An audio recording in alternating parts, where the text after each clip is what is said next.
इस सूबे में जिसने बेइंतहा प्यार किया पाकिस्तान के साथ, जिसने पाकिस्तान बनने में एक किरदार अदा किया, जो आज भी पाकिस्तान पे निछावर है, बहुत सारी मादनियात, बहुत सारे वसाइल जो हैं इस सूबे से हमें मिलते हैं।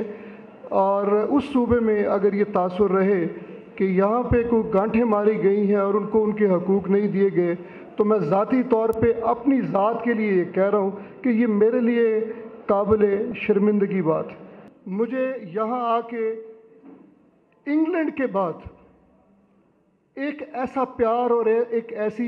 मुझे मोहब्बत मिली है अपनी इस कैंपेन के हवाले से, डैम के हवाले से, जो हमारे लिए नागुज़ीर हो गया है। खुदा का वास्ता इस मुल्क से मोहब्बत कर लें, एक साल का अपना बेस्ट इस मुल्क को दे दें। आप इंशाअल्लाह ताला देखेंगे उसके नताइज, और आप ये देखेंगे कि इस मुल्क में कितनी बेहतरी आएगी और आप अपने आने वाले बच्चों के लिए कितनी अहम और कितनी नायाब किस्म की लेगेसी छोड़ के जाएंगे।